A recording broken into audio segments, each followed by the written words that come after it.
We're not that low on food, are we? I'm making nettle tart. I've stung myself already. I've had to put 2 gloves on now because one wasn't sufficient and it's gone right through my hand.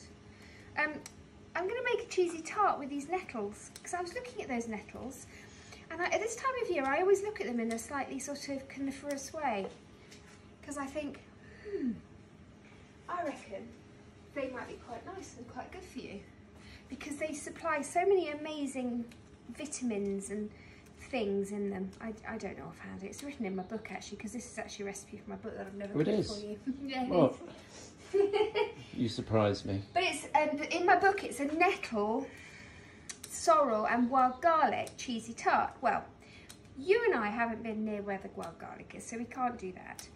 I don't have any sorrel growing in my garden because I've not planted any, but we do have nettles. So I thought I'm going to do nettles, pea and leek cheesy tart. Okay. So I went and foraged at the end of the garden near the vegetable patch. I say foraged, I basically went up the top of the garden and found some nettles. These haven't been weed on by Winnie, so hopefully they'll be good to know. Good to know. And I'm going to just cut these leaves off, and then once you blanch them in some boiling water, it takes the sting out straight away, so you can then handle them after that.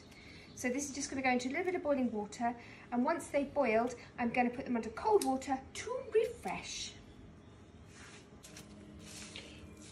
I must say they really don't look very appetising. I know they don't, but honestly they will be really, really lovely. They're a bit cabbagey, a bit kale-like, in the fact that they have mineral content. And once you cook them, they smell a little bit like that. So I'm just going to put this back onto the stove just to boil it up for a minute, and then I'll refresh them. I've just been standing here quite relaxed. I quite like rubbing butter into flour because it's something that takes a little bit of time and you can just relax doing it. It's been quite nice really. You've been busy, haven't you, mowing the lawn and everything today, strimming. Anyway, so this is the pastry for my tart, my cheesy tart, and it's the real cheesy bit. What's brilliant about this pastry is it's full of cheese, so it's going to be good, isn't it? It's going to be happy cheese, happy pastry.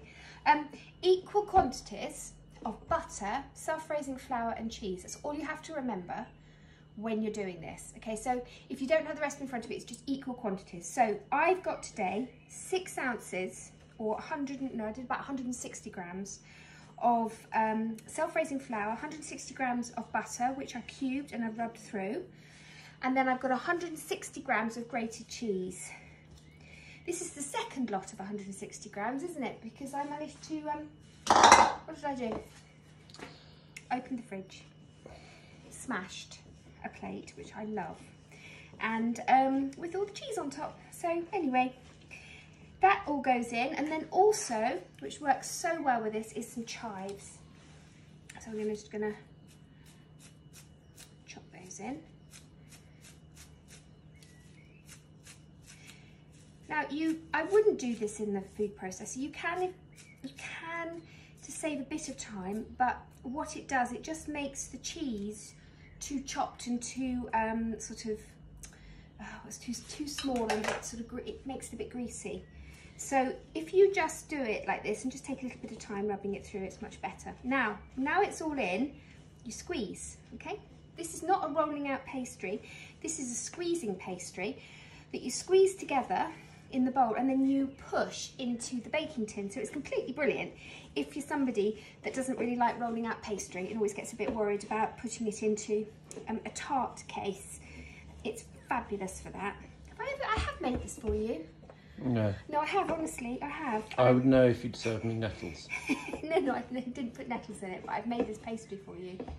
I remember, I've definitely done that. Right, cake tin, no, not a cake tin, a tart tin, a flan tin. So you just take a piece and then you squidge it in. And you keep doing it with all of your pastry till it covers the bottom and up the sides, okay? So what goes in the middle? In the middle of this is going to be the nettles, leeks, peas and an egg and cream and mustardy mixture. It's a really fabulous tart, and because this pastry is it's airy because you've got the self-raising flour, you need the self-raising flour to sort of lift because it's got very high fat content in it. Actually, it holds its own really well once you take it out of the tin. It's like the most fantastic sort of cheese biscuit, really. Okay, so nearly done. As you see, I want to press it all up the edges, so we have no way that we can have a leakage of the egg and the cream mixture.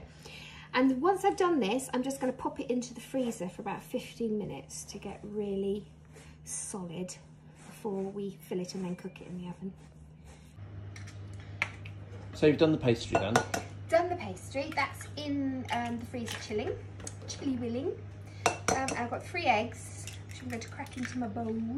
So I have cracked into my bowl. And I'm just going to pop some creme fraiche in, or double cream. I've got creme fraiche open, so I thought I'd use that. So I'm just going to do a good wallop of that in there. Definitely a good wallop. A wallopy wop. Do you know what I've been doing? I've been burning leeks behind me.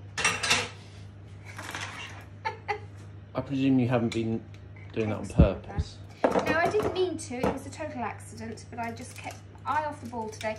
So I've broken 2 things today. I've broken the lovely plate, which I loved, which was the one Daisy bought me, which had Winnie on it. That had the cheese on it. I broke a really nice glass this morning when I brought it back down, and now I've burnt the leeks. So I'm kind of hoping that's my 3 disasters today. What do you think?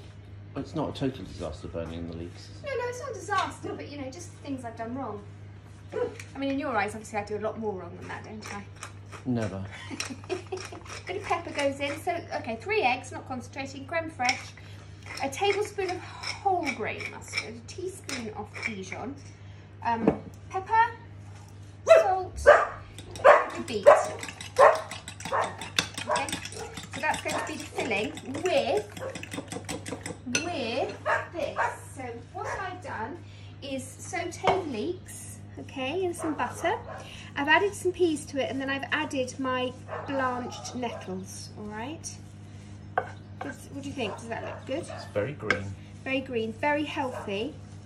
And we can just go past all the butter and the cheese and the creme fraiche in this and just think the nettles are going to cancel all of that out. Have you seen this? Your naughty dog? Your naughty puppy? What, you mean her rat legs? I trimmed her legs, didn't I? I groomed them.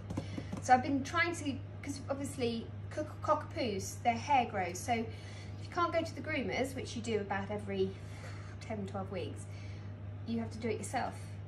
And I did it this morning, and her legs look like rats have been chewing. It's so badly done. Anyway, hopefully no one's going to see her. So this has been in the freezer, so it's nice and cold. So you just put in the lovely vegetables. Could you use other vegetables? Well, yes, absolutely you can. I mean, I kind of like the onion. Like leaving out the nettles? No, the nettles are the most important part. Now, you don't have to put nettles in. You can put spinach in. You can put watercress in if you want to. You really don't have to do the nettles, but I just thought it's the time of year.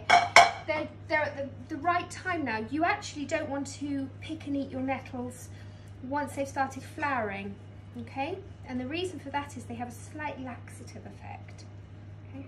The first time I ever had nettles, I made them into a risotto. It was really delicious. But you know what? I was on my own, and I thought, I'm just going to take an antihistamine before I eat the nettles, just in case. Just in case anything happened. So pour this lovely eggy mixture over the top. Okay, just make sure it all goes in and underneath, all tucked down. And then this is going to go in the oven. What temperature is it going to go in at, John? 180. 180, as always. Everything gets cooked at 180. Let me just get my spatula. For how long? Now, so I don't know at the moment, because I've made a slightly smaller tart. So I'm kind of thinking about 35 minutes to 40 minutes, but we'll have to see. And obviously I will let you know when it comes out. Now, I have just popped it on a bit of greaseproof in a baking tray. Because of the fat content, you do get a little bit of leakage of butter through, so you don't want that going into your cooker. So just make sure that you've got it in a baking tray on a little bit of greaseproof. Jobby done. That smells delicious, doesn't it? That smells lovely. Really, really scrumptious, nice and cheesy. Do you remember I mentioned that little bit of fat that comes out just when you're cooking it? So here it is. So it's really worth having that that piece of paper underneath. So what I'm going to do is I'm going to let that set up just for a little bit. Now it's come out of the oven for about 5-10 minutes, and then I'm going to just take off the outside tin of the tin, pop it on a plate, and then I'm going to take a nice big slice out of it. There you go. See, just what I do is I put it on an inverted pudding bowl, and then the sides just naturally, you just gently pull at the sides and gravity takes hold, and it means that your pie is beautifully removed. So let's get a plate.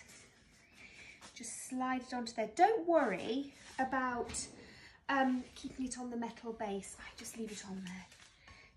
Just don't worry about taking it off, because it just gets too complicated when you're trying to take that off, and your tart might get a little bit cracked. There we go. So that is my turned out tart. And now it is the time to have a big cut of it. The big reveal. The big reveal. Okay. Get my bit. That's your bit. Well, that's your bit. First slice is always the dodgy one to come out. But there we go. Can you see? All the peas and the lovely nettles. I'm just going to take a bit of that pastry off the edge, which is so delightfully cheesy. Oh my goodness me. What I love about the pastry, it's a bit chewy as well. Cheesy chewy. Anyway, please try and make this. If you don't have nettles, watercress, spinach, wild garlic would be great if you can get hold of it. But all you don't have to put, you can put whatever you want in it really. But the basic recipe with the mustard and the cream and the eggs and everything is really delicious in the centre of this great pastry. Yeah, I would just give it a go really. And then you get to eat it. Like me. Oh, hold on before I go.